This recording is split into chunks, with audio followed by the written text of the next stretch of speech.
Hi, everyone. Welcome to this morning's information session. Thanks so much for joining me. My name is Mark Newman. I'm Startup Programs Manager at LaunchVic. I'd like to begin by acknowledging the traditional owners of the land on which I'm gathering and coming to you from, the lands of the Wurundjeri Wurrung people of the Kulin Nation.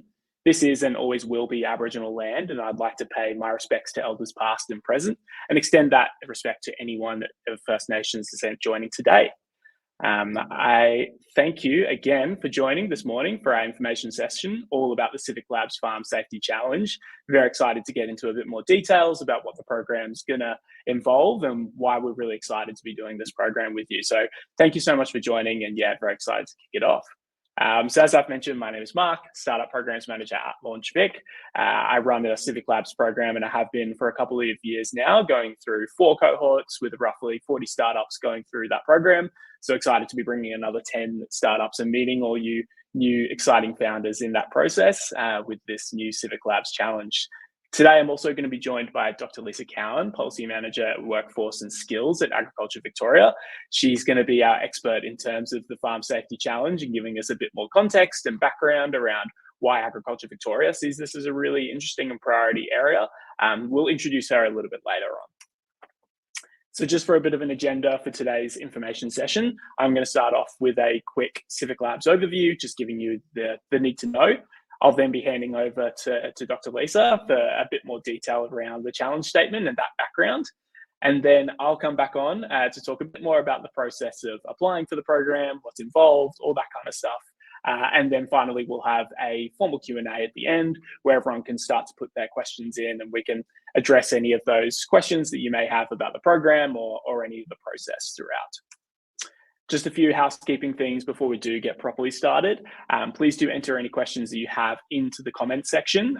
Hopefully that's easy enough to find. I can see a fair few people saying hello and good morning. So people have found that already, which is great.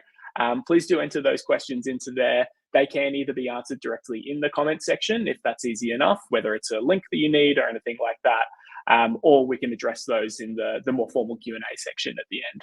There is a couple of members of the LaunchVic team in the live chat, so they're able to help support and give you anything that you need to and ready to assist. And then finally, this session will be recorded and published on the CivVic Labs website. You'll also be emailed a copy of this as soon as the webinar finishes pretty well. So we're really loving this new Flash system, and so it gets out to you nice and quick. So if you need to jump out, get a bite to eat or anything, don't feel like you've missed anything. You'll be able to review that easily afterwards. Alrighty, so without further ado, let's jump into a bit of an overview of CivVic Labs. So for those of you who are less familiar with CivVic Labs and the work that we do at LaunchVic, CivVic Labs is a 6-week program that connects startups and the public sector to help solve real-world challenges identified by government.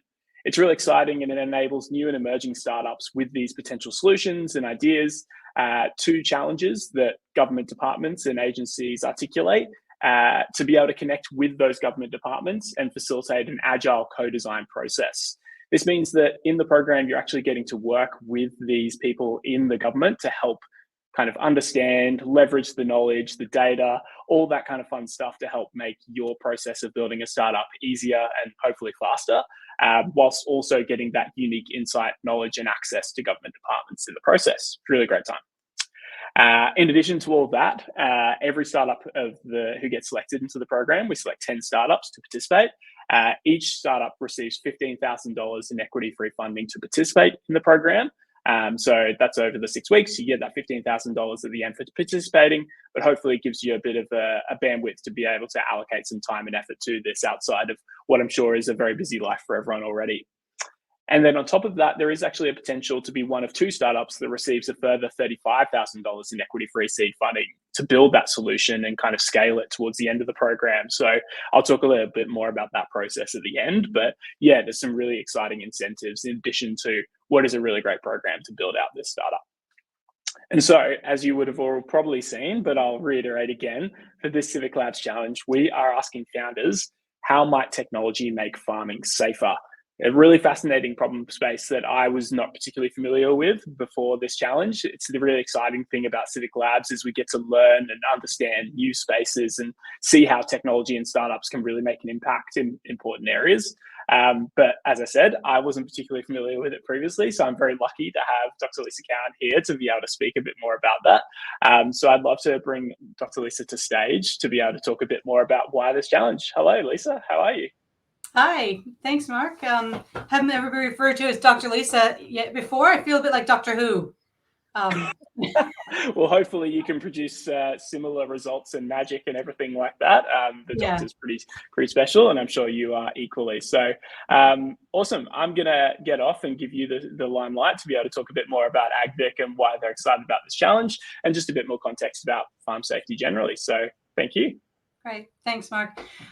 Morning, everyone. I'm really excited to be here. This is a new space for us. So Agriculture Victoria is, we partner with farmers, industry, communities, and other government organizations to grow and secure agriculture in Victoria. And so one of the things that's really important with doing that is actually supporting farm safety, improving farm safety outcomes for the agriculture sector.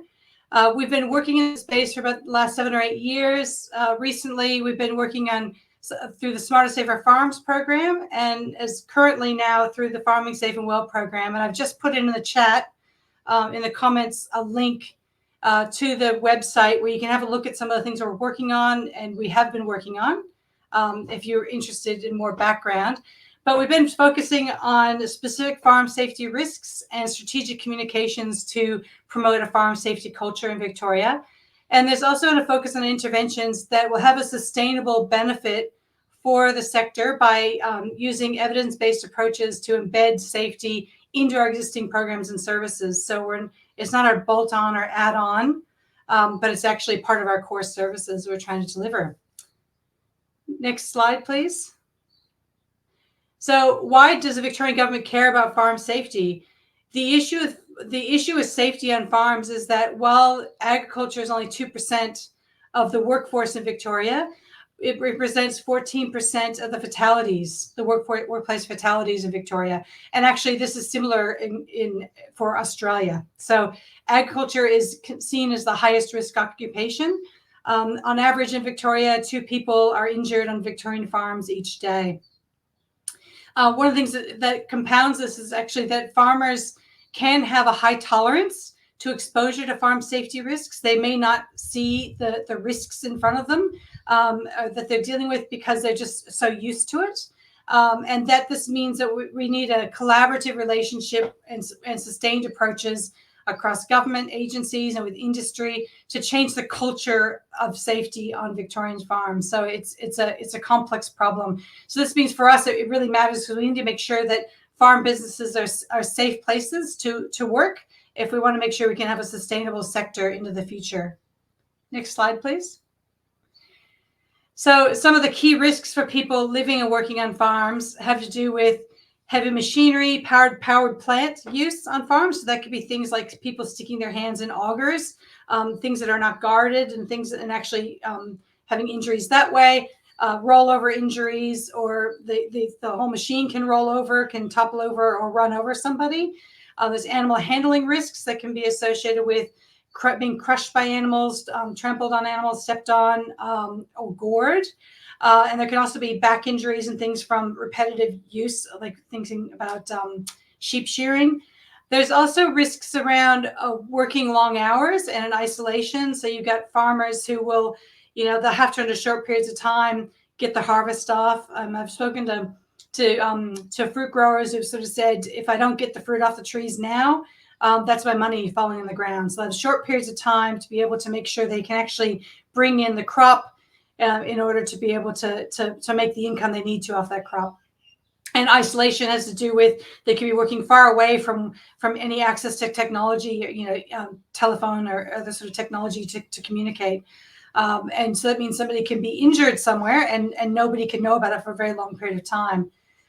The electrical safety issues often in agriculture have to do with sort of overhead power lines, so the potential for people to be using power plant machinery and running into power lines. There's also some issues around potentially poor electrical, dodgy electrics in things that could be creating problems for people. And another one that's really definitely an issue for agriculture is the exposure to extreme events. So you can have a flooding, hail, electrical storms, and even bushfires, which wouldn't be a weather event, but it would be an extreme event. So these things all affect agriculture. If you think about farms as essentially generally factories without roofs, so they're subject to the vagaries of the climate that they're in, the environment that they're working in. So they're more exposed than other businesses than have to deal with. And those sort of extreme events can actually lead to a whole range of different problems as during the event itself and actually in the cleanup to the event. So, for example, a flood can create problems during the flood. Somebody trying to get out, trying to protect their livestock. They can be injured in some sort of way. There could be associated with trying to remove, like we've had last year in New South Wales after the floods. There was an experience of somebody who actually was killed trying to remove a bogged machine that was post-flood. So there could be things that can actually be during the extreme event and afterwards. Some factors there's some things around farming that actually make it a pretty unique environment for a workplace. So farms are homes as well as workplaces. So a lot of these risks that you're seeing on the slide are actually risks that can occur when somebody's just living. So somebody might be out riding the horse, or they might be out riding a quad bike along the farm, not for a work-related reason.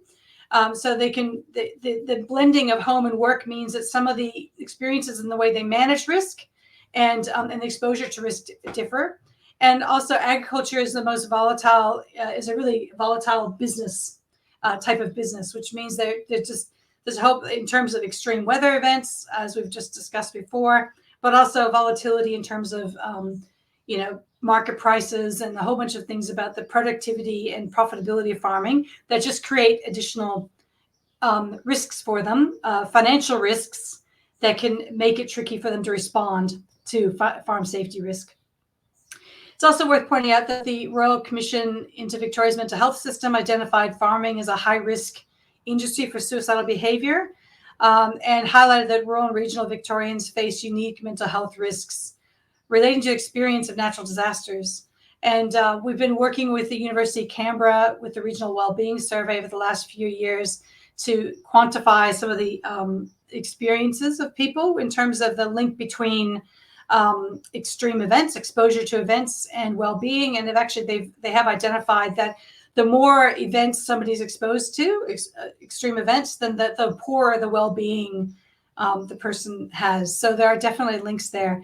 And these issues in general around farm safety, health, and well-being are compounded by barriers to access to services. So less access to healthcare services, mental health services, and well-being services in rural and regional Victoria. Next slide, please. So thinking about solutions, and just to clarify, so I'm definitely not a tech expert at all. So please don't take these as the, this is just a rough set to get you started about what we're thinking about. Some solutions could be addressing risks associated with powered plant machinery or animal handling. And some of the solutions might relate to managing fatigue and isolation. There actually could be some solutions that relate to workforce.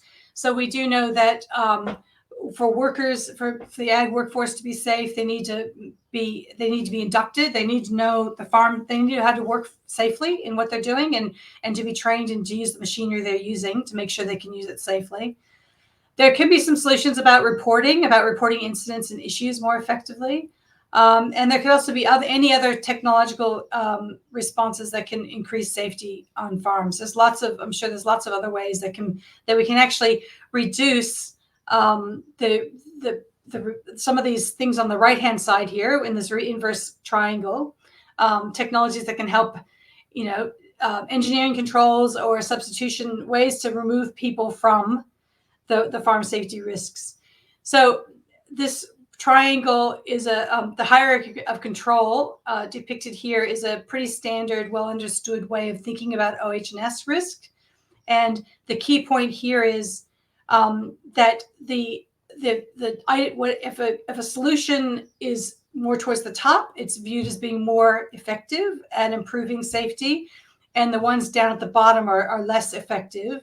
but they're all a part of the system. So a good example, like a simple example, this would be, let's say there's a chemical used in a farm that's known to be a significant issue.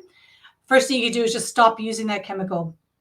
If it's got significant health risks, let's say they just cut it out, don't use it anymore. Another alternative would be to actually substitute a different chemical for that first chemical, but that new chemical is more safe, but essentially around the same, it delivers the same outcome as the first. Another alternative in terms of engineering controls could be to use machinery to like you might use some sort of a drone to actually to release some of the chemical sprays to so that your people are less exposed. They're not actually directly delivering it. And administrative controls would be having policies and procedures in place about how people use the chemicals so that they reduce their exposure or eliminate their exposure. And the PPE is somebody using a mask when they're out spraying to make sure that they're not inhaling it. So that's just an example of the hierarchy, and you could use that same approach for any sort of farm safety risk. And next slide, please. I guess the final bit here is what we can offer you in this challenge is we'll be working with whoever is participating in this challenge in helping them access stakeholders and experts associated with farm safety. We'll also be able to help promote what you're doing potentially through our networks and services. And there's also the potential for continuing work with Agriculture Victoria beyond the program for the ideas that are generated through this. And that's it for me. Awesome. Thank you so much, Lisa. That was such a great articulation of not only the challenges that are really being faced, but especially that hierarchy of control, such a clear understanding of, okay, there is really a step process to how we can address these challenges. And yeah, I know for me, that's made it even much more clearer. So hopefully everyone else is more on the same page. I'll give you a moment to rest before we come back for the Q&A. But yeah, thank you so much. That was really great. And Lisa has left us in a really good spot in terms of talking about what this program is going to be offering you, which is great. So obviously you can see from here the kind of AgVic support, which is really what we do in addition to what this whole program provides. I'm just going to skip ahead to the slide that talks a bit about that. So in addition, as I've said, to what the AgVic team will bring, which is what we really see as the special source of a CivVic Labs program, is that industry connection, government connection, insights, data, all that unique stuff that if you're a startup founder who is starting to work on this problem space, it's pretty difficult to be able to talk to people in the industry or in government to find this information. And so we see that connecting bridge as a real strength and opportunity as part of this program. But in terms of the other stuff that you'll be working on across the 6-week program is looking at how we can actually formulate your business into something that's going to be able to launch and hopefully scale into the future. So some of the topics that we'll cover are problem statement formulation, value proposition, customer insights, prototyping, pitching practice, and as I've said, mentoring sessions with both startup and industry vertical experts. And all of this is towards the goal of building something that will hopefully create impact in the problem space, but also create something that's a commercially viable business. So it's a really exciting program, and keen to talk a bit more about the process. I will just talk through the application process, just in case there is any questions about that as well, and hopefully just alleviate some of those. So it can be broken down into 5 steps, which sounds like a lot, but I promise it's actually not too arduous. So I'll hopefully make this seem as easy and most sensical as possible. So the process is submitting an EOI, which hopefully most of you on this call have already done, but hopefully we can convince you to do that after this information session. There is then both a written and video application that's part of a single application process. There's then an interview process, and then finally selection for the program. So I'll just talk a bit more about those. So the EOI form, which is up on our website right now, is compulsory as part of this process. So in order to have access to the formal application form, you have to have submitted an EOI. So please don't miss out that step. It is crucial because it's required to get into the next step. But for that reason, we make the EOI form purposefully designed to be quick and easy. So as you can see on the screen, it's pretty well your name, a couple of contact details, You can put your LinkedIn profile in there if you like, but it's not compulsory. A very short description of what your kind of idea is, or why you're passionate about this area, because we understand that a lot of the founders coming into this program haven't yet started an idea or launched a business or anything like that. So even just some insight into why you're passionate about this problem space. Doesn't actually get formally assessed as part of the application process, but just gives us an indicator of why you're interested, and just a bit of an idea there. And then just a clarifying question around, are you Victorian based? So as I say, very quick, very simple. And those EOIs do close at 1 p.m. on the 14th of November. So we've got about a week left to do those. But really, this form should only take you a minute or two to fill out. So hopefully we can get you filling that out if you haven't already. From there, the application process, which is a bit more formal, everyone who responds to the EOI form will be invited to apply via the email address that you provide in that EOI form. So make sure you get that one right. If you think you've made a typo or anything, you can definitely get in contact with us and make sure we can fix that up. But yes, we will email you the application form directly to the email that you provide in the EOI form. And then that application process includes both a written and video response set of questions addressing a couple of things. So there's two kind of sections. Eligibility. So this is pretty cut and dry. We need to make sure that participants who are coming in and that we're going to be assessing are actually eligible for the program. You can find a lot more detail about all of these in our program guidelines, which are also up on our website. I won't go into too much detail into each of these because I'm sure everyone can read those easy enough. But if you do have specific questions about any of the eligibility or selection criteria, you can definitely chuck those into the comments and we can address those in the Q&A. But the eligibility of being Victorian-based, being a startup, we have a bit of a definition around being a startup. I will clarify that because this program is aimed at such early stage, you don't have to already have a business or anything like that to be a startup, but there has to be potential that this could be a technology business idea, kind of aligned with our startup definition. Idea or early stage, that's really focused at the idea that this program is around startup creation and startup early stage development, rather than looking at supporting later stage startups. Program participation, we need to make sure that you're able to actually participate, and then adhering to the Victorian government policy on ESG prohibited activities. In terms of the selection criteria, there's these 4 key selection criteria, which there'll be questions regarding action alignment, impact, the applicant's capability and capacity to participate in the program, and LaunchVic's assessment of support. As I say, there's quite a bit more detail about these in the program guidelines, so I won't touch on these in too much detail. But that final one, which I think is kind of important, aligns to the idea of whether, particularly the idea or early stage element, that's kind of where the LaunchVic's assessment of support comes in. And the LaunchVic assessment of support does also encompass AgVic as well. We really look at whether the application that you're putting in is actually aligned to the challenge statement, and making sure that we feel that as participating as part of this program, you're going to get benefit, because LaunchVic always comes in with the idea, okay, we're here to support startups and we're here to support the startups that come into the program. Whether you're too early, too late, misaligned to the challenge, there is kind of a few reasons why we might not feel that this program is the best use of your time, or we feel that we can give you actual active support. So that's kind of what that one comes into. But again, if you do have any questions, please do feel free to chuck them into the comments section.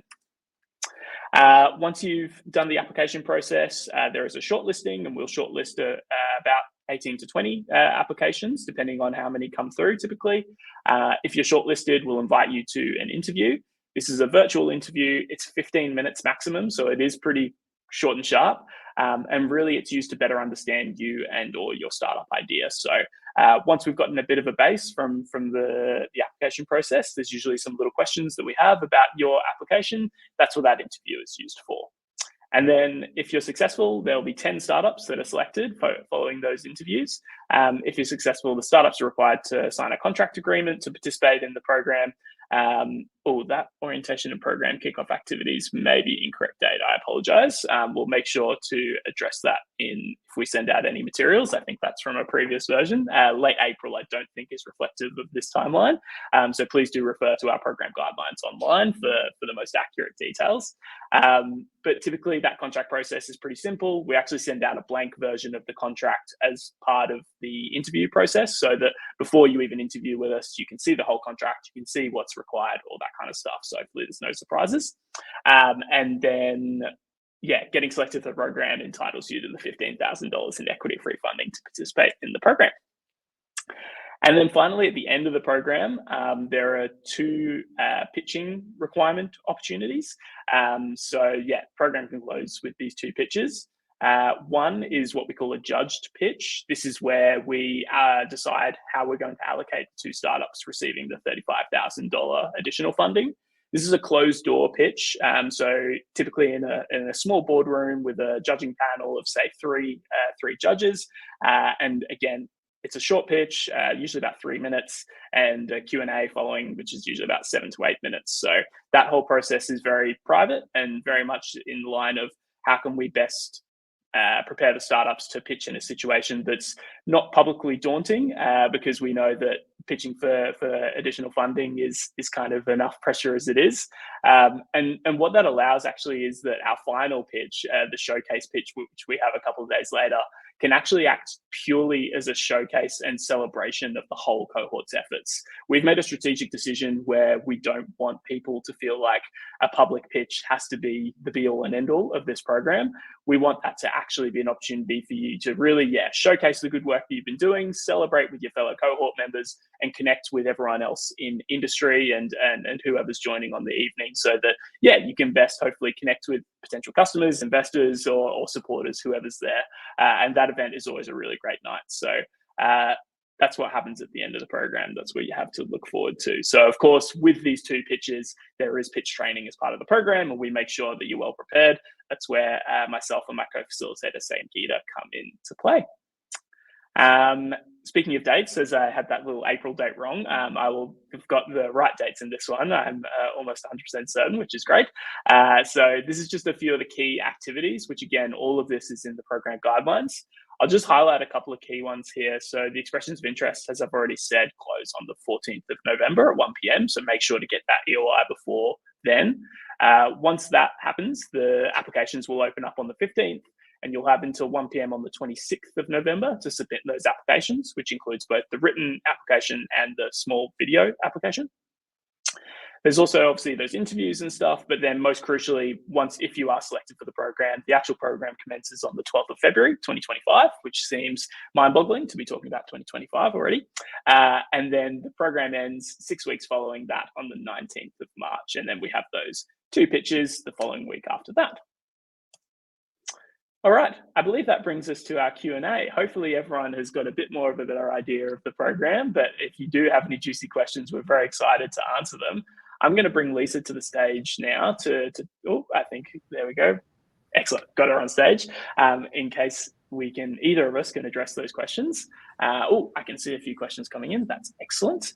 Alrighty, we've got a question from Jane. Would I be eligible for the challenge, as my idea is horse welfare and longevity? That is a great question, Jane. I would say on the whole, hard to tell from that little bit of information, but Lisa, is there anything particularly related maybe to animal handling or anything that would best be relevant for this program, particularly maybe in the horse industry? Yeah, so I think if it had to do with animal handling, so if the question is because you're asking if horses are eligible, then yes, horses could be included. If it's about the fact that it's welfare for horses you're concerned about, then that wouldn't be relevant. But if you could pitch your idea, if it's something that's going to help track things that could help understand disease and things like that, that might actually impact on people and their health and well-being on the farm. So it sort of depends on what you're really looking at there. Yeah, that's great. And I think that really comes to the idea of what the overall purpose of this challenge is, right? It's to help make farming safer. If there's a pathway to doing that, we can actually be pretty flexible in trying to mold your business and your ideas. We have often had people whose ideas change in the program. We've even had someone who in the interview, their idea somewhat changed. And so we were able to talk through an idea that we felt was really appropriate because we thought that founder was a really good fit.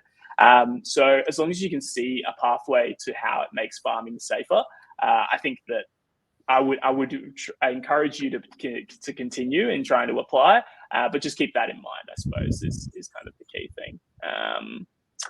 Excellent. All right, we've got another question here, which is Lisa. Thank you for highlighting the safety challenges is within the question. So well done there, Lisa.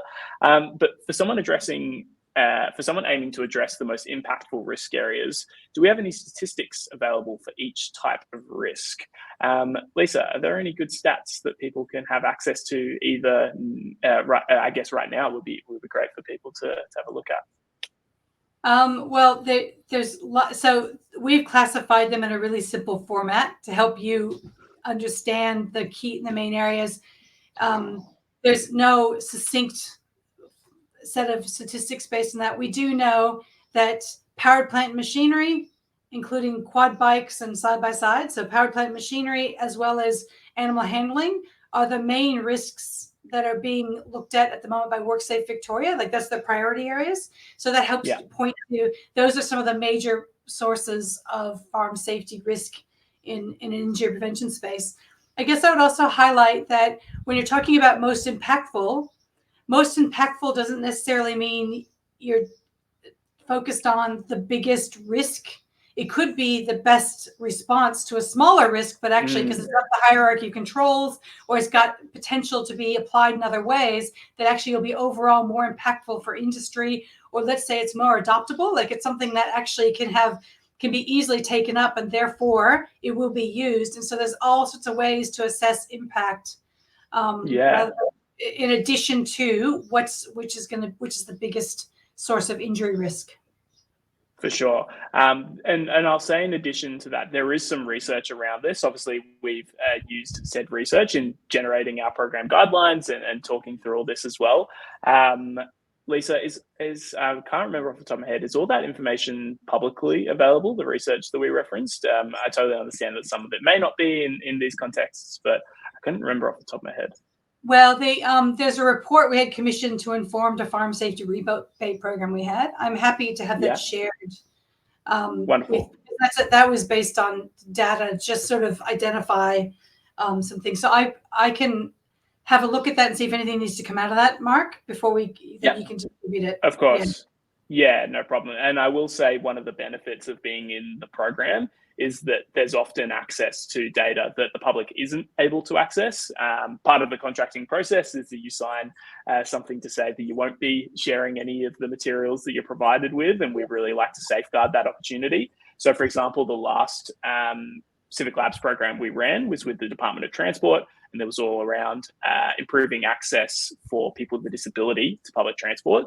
They had commissioned some research that was really interesting, but they unfortunately weren't able to share it publicly. But participants in the program were able to get not only that research, but actually data that the department was curating and gathering. So not that we've gotten into the specifics yet of what that data will look like for this program, but that's usually what we can try to offer as part of the program, because you're getting that facilitated and kind of unique connection into the government department. There's a bit more opportunity there. So yeah, hopefully that all makes sense. Great. We've got another question here. What is the criteria used to qualify the stage of your business? i.e., is it startup, early stage? In the guidelines, there will be a little bit of guidance in terms of what that staging looks like. Typically, how I like to quantify or qualify it, an idea stage can literally be a back of the napkin idea. People have previously come into the program with an idea they came up with for the application. So it doesn't have to be something you've been working on for 6, 12, 24 months or anything in between. It can be something that, you've just come up because you see this is a really exciting opportunity. The kind of latest that we look to bring startups in is probably at maximum one customer with revenue. Typically, we try to keep it pre-revenue, potentially pre-product, primarily because this whole program, as I said earlier, is all around facilitating that co-design process with the department. And if you're a startup that's already got significant revenue traction, significant customer base, there's less incentive and less reason to kind of co-design, because you've got something that's clearly fitting market. So maybe there isn't that much requirement for that co-design process. So that's why we really do target that early stage and trying to make sure that we can actually build something with the government departments that are coming along the journey with us. So that's typically where we are. We don't have a hard and fast that if you're making this much revenue, you're immediately ineligible. We kind of do take a bit of a view of those things. And if you do have any specific questions around how far along the process you are, and you're unsure if it's a good fit, please do feel free to email us and we can give a bit more clarification there. But that's typically what that assessment of stage looks like. So if there's any further questions to that, please do feel free to add either into these comments. I can follow up again, or if you can email us as well. Excellent. We've got another question here. Would be introducing bio-based UV blocking agent. Oh, okay, Lisa, this might be a question for you, but it may not be. I'm not sure how technical or aligned this is, but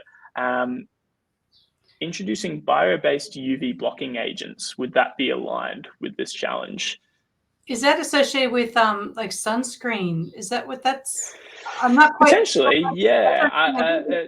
Yeah. I believe it's Dr. Mohammed who's asked that question. Maybe if you can provide a bit more context in a second comment, I can address that question again. Again, I guess coming back to that previous question we had, if it's going to, one, be eligible under our idea of is it a startup, but two, if it's going to be addressing farm safety and making farming safer, I think that sounds great. But yeah, if you can provide any extra context, we might be able to provide a bit more of an idea of whether it's relevant or not.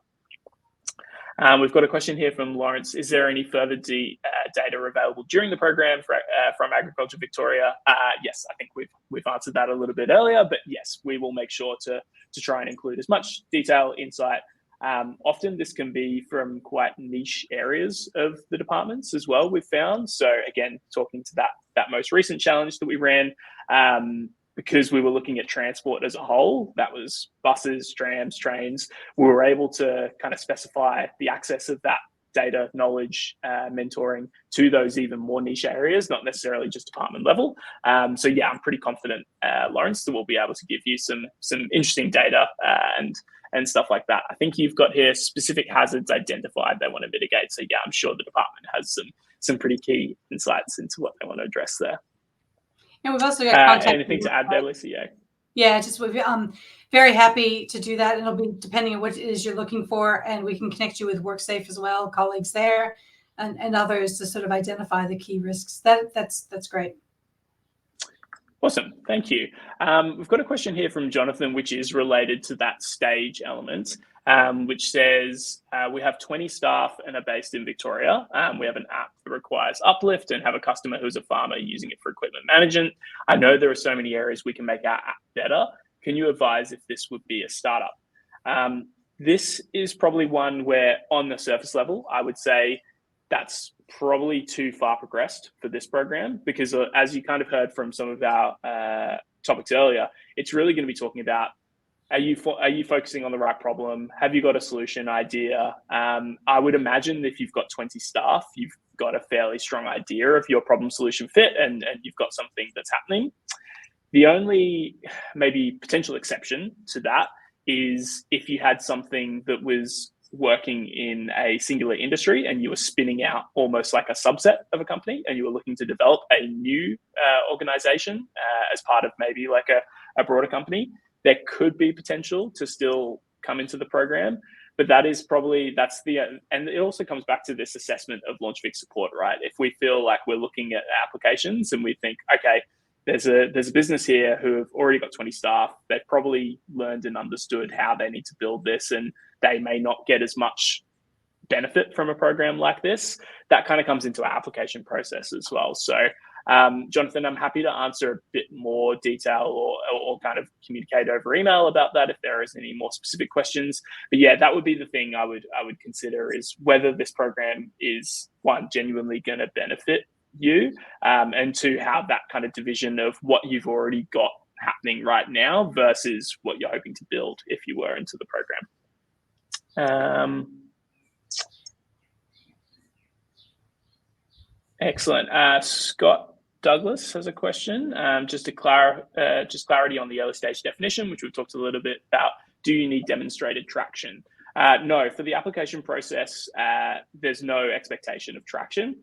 Traction is something that we usually look at as part of more of the judging process at the end of the program. How much are you able to take this idea that you work on into the program, get into the market, talk to customers, all that kind of stuff.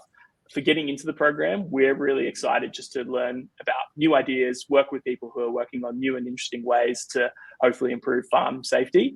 So no necessary traction is required as part of the application process. We've got our follow-up from Dr. Mohammed here. Yes, very similar to, I'm guessing, sunscreen, as we said, particularly if such products developed from agriculture-based waste materials.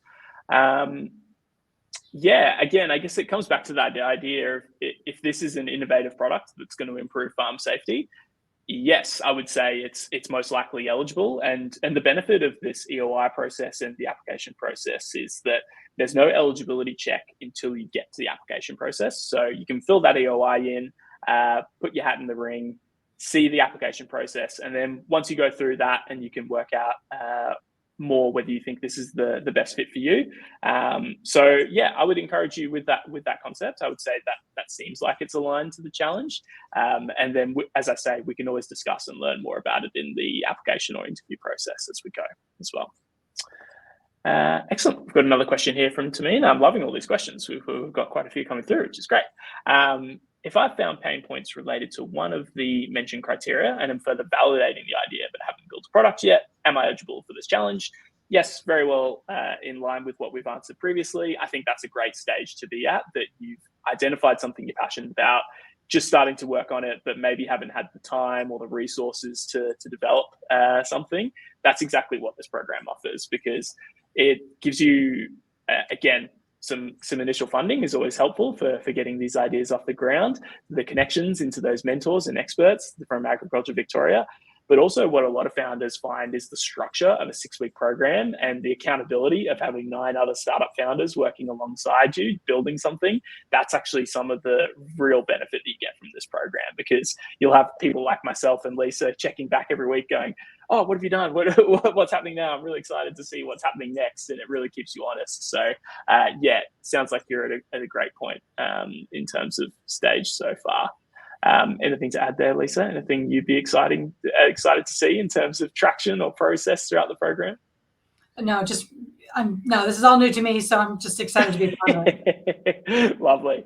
And then I think our final question here, unless anyone wants to jump in and grab another one, is if the grant is won, do you help to advise where to allocate funding? That is a great question. So typically we're actually not too prescriptive about how startups use the funding post-program. So I guess this comes into 2 buckets, particularly the $15,000 to participate in the program. We recognize that because this is an in-person program, there's sort of 7 to 8 days of actual full-time day commitment that you have to come into a program. We understand that the $15,000 could be anything just to ensure that you can take time off work or cover any expenses that you need to, whether that's for travel or anything like that. That is very much within the you do what you need to with that $15,000 to participate in the program. The $35,000 is more that we would expect as part of the pitching process and that kind of end of the program, that you're giving us an indication of how that funding is going to be allocated. Teams that are not able to articulate how that $35,000 is going to be spent and maybe not articulating it very well, they're less likely to get the funding. So I guess it's kind of like a catch-22 almost, in that we're not going to really prescribe what you have to do with the funding, but we would be judging you on how you're going to spend it. So typically what the teams who have been successful in getting that additional funding spend it on is technical build. So maybe you need to develop a prototype and you need to allocate some resources there. Sales and marketing material, that can even just be website development or anything like that. Or any other kind of business development expenses, really. It's really anything that we, and this can really change depending on the business. So again, coming back to that previous challenge that we had, our 2 additional funding recipients, one was a robotics startup and one was a SaaS business. So obviously the way that they use that software as a service, for any of those who are unfamiliar with the terminology, I'm always conscious that I don't want to use jargon to make this as easy and understandable as possible. The robotics business is obviously using their funding to buy new parts or kind of new software that they need to build this actual big robotic ramp that they're building. The software as a service business, they're using it on marketing materials, some software development. So really it can depend just on the needs of the business. So there's not too much prescription, but people who can articulate how they're going to use the funds best are more likely to receive the funding anyway. Oh, we've got one more question actually that slipped in, which is great. Does agro-waste valorization, I hope I've got the pronunciation of that, cover under this program? Lisa, do you have any thoughts around that? I don't know what valorization is. So okay. Agro-waste, so something to do with agricultural waste. So circular economy type things, maybe. I'm not sure. I guess my question is, with anything you're considering, how does it improve the safety, health, and well-being of people living and working on farms? So it's less about how can we use something from farming to make the whole world safer, although that could be a byproduct of it. It's actually about how to improve the safety, health, and well-being of those people who are living and working on farms themselves, if that helps. Yeah. No, I think that's a perfect summarization, and I think a very good point to end the information session on, is I think we've just wrapped up our final question.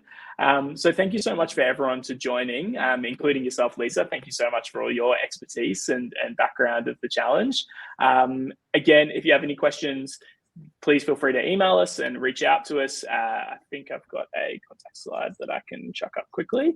Yes, CivVic@launchvic.org. I just always want to make sure I get that right. But again, thank you so much for joining us. Send those questions through, fill out the EOI form, and we're really looking forward to getting this program started. Thank you very much, and enjoy the rest of your day.